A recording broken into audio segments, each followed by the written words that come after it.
What's up guys, and welcome to a new video. Today we're going to be talking about gacha. So yeah, let me give a brief explanation of what gacha is all about, the community, the problems surrounding gacha, and the anti-gachas.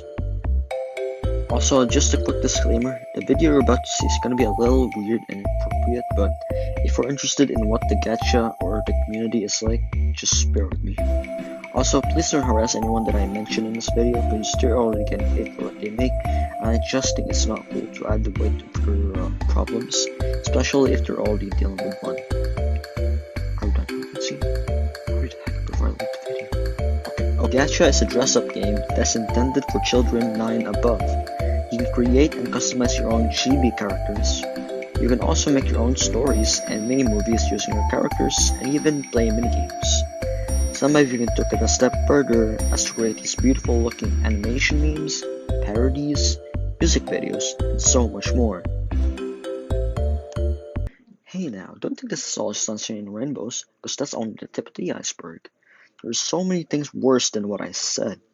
Get ready, because you're about to witness the toxic side of the community. Now let's move on to the current gacha community. Because of the toxic 9-year-olds, the community received lots of backlash and started getting toxic. The gacha community is known for making gacha heat, I hate saying those words, insensitive content, weed shipping, edgelords, LGBT fetishization, and oddball cringe. I'm gonna get started on gacha heat, possibly the worst one out of them because it's the most well-known topic the gacha community is stereotyped for. I just realized this is going to be a long video, so I'm just going to briefly summarize it and explain my thoughts about that certain topic. So yeah, gacha heat. What is it about? Gacha heat is where the character is put through how do I say this? Rose phase. Yeah. This info isn't exactly for younger people who aren't familiar with the term, but the gacha character is constantly wanting sexual attention. That's it. Yeah, that's everything. I won't be getting monetized for this. Okay, cool. So for my thoughts about gacha heat. It's just gross and really weird, and the fact that young children is making these types of inappropriate content is just messed up. Who knows, maybe it's just bored adults who have nothing better to do in their lives and make gacha heat for a living. One example of this is Gamers Nation. People who stand up for the gacha community, the good people I meant, like they don't approve of gacha heat and the other topics I didn't mention yet, will understand me and don't approve of Gamer Nation's content. Honestly though, you could have made better content with your name, dude. Just wasted your potential. Moving on to insensitive content. It's just as it sounds like. People who make content about murder, suicide, 9/11, and other insensitive content for the sake of views and fame. People who do that are just clout chasers, scummy, messed up, and especially if they do that for the fame only. Trust me, Gen Z is currently the worst generation so far, and you can't tell me otherwise. Overall, if you make insensitive content, especially if it involves something not to be joked about, then I ask you to stop because it's insensitive to other people who have either witnessed said problem or went through it. Next up, we have weird shipping. Yeah. This one is more direct towards MCYT since MCYT YouTubers like Dream, George, Skeppy, Tactoblade, and etc. have blown up and people are shipping them with their best friends or homies. A prime example would be Dream x George.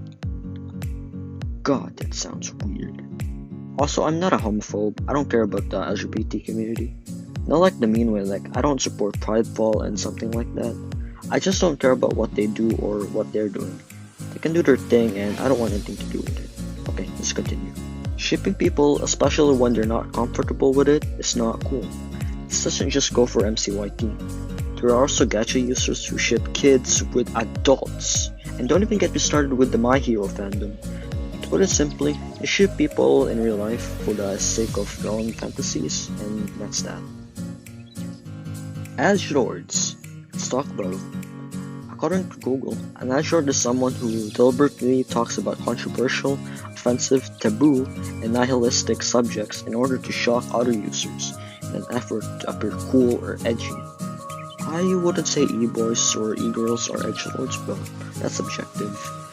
That's all there is to them, actually. Nothing else.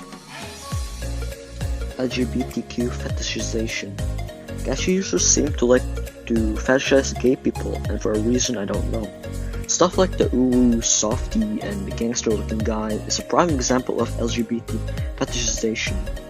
I probably shouldn't print people's skins, but I need content, so who cares? Anyways, let's move on to the last one, oddball cringe. This one seems to be the less toxic side of the community, but still toxic nonetheless. Basically, it's a mixture of all things I mentioned before, compiled into one form to make the ultimate set of cringe.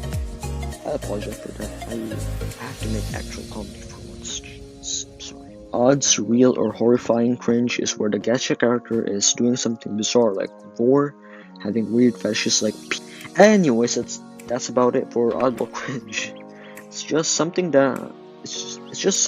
happening that's bizarre and really weird that the gacha character or the gacha users are making. That's all. Now that we finished the toxic things the gacha community does, let's talk about anti-gachas. This is gonna get interesting. Anti-gacha is a group of people who dislike the toxic side of the gacha community. However, even if they sound nice, they have the possibility of being more toxic than the kids who make inappropriate content. Some even go as far as to harass anyone in the gacha community, regardless if they make inappropriate content or not. And if they're losing an argument, they'll use the toxic side of the community as an excuse for being mean to people they're attacking. In my opinion though, they need an actual good reason as to why they harass or attack anyone in the gacha community, or just stop. There is a possibility that we can maybe stop the community from becoming more toxic, though maybe before Looney deletes all his games. That's Gacha Life, Gacha House, Gacha Studio, Gacha Club, and yeah. According to my research, he's apparently battling depression and feeling kinda suicidal. And the toxic users in the community is just gonna make it heavier for him. I don't know if it's confirmed or not, but I just believe that she's just doing that to guilt trip the kids who do gacha heap and stuff. Why do I think so though? My other two guesses is that maybe he doesn't have any other options left, or maybe he doesn't know how to control a toxic community that's in his hands. Who knows? If you reached the end of the video, thank you, you're really cool. Here, have a flower. Anyways, that's all for today. Thank you so much for watching, and I'll see you in the next video. See ya!